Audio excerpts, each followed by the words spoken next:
interesting one that I've gotten asked about a lot lately. Jumping during pregnancy and high impact exercise. What's the deal with that? Should we or should we not be doing that throughout pregnancy?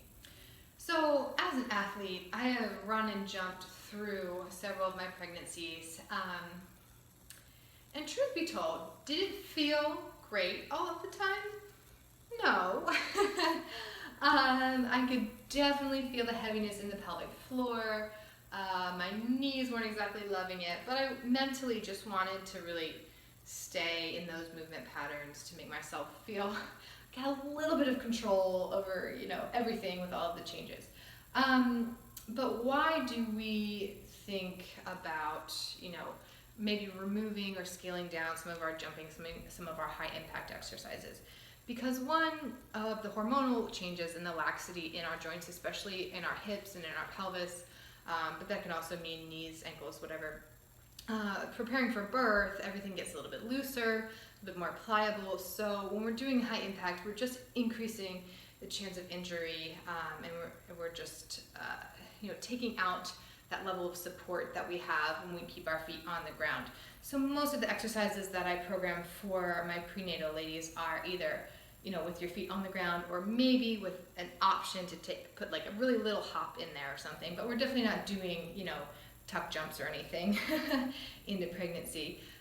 Even first trimester is something to consider, because those hormone levels spike really quickly in the first trimester. So you can get that laxity, you may not even be showing yet. Another thing is people will cite balance. I think hopefully everyone knows their own body enough to be able to move and not seriously injure themselves just from like tripping over something. And then also mostly it's the core and the pelvic floor. When we are jumping and landing, we're putting a lot of extra pressure, especially on the pelvic floor, that's already carrying all this extra weight directly on it, and it can weaken over time.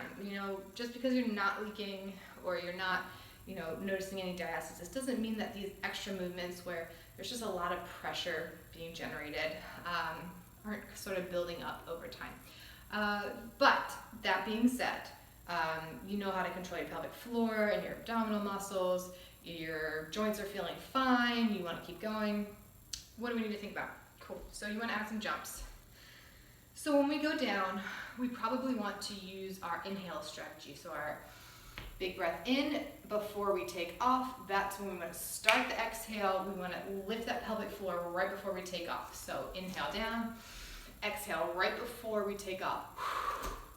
Okay, so that kind of condenses everything, lifts the pelvic floor. Same thing, if you're doing a step up or a jump lunge, we might want to inhale down, exhale to kind of contract the pelvic floor, give us that support as we do the motion that takes us off the ground. So if you're gonna run, you're gonna jump, you're gonna do all the high impact stuff, you know what, that's fine. Just stay within your own comfort zone and use the breathing strategies to help you.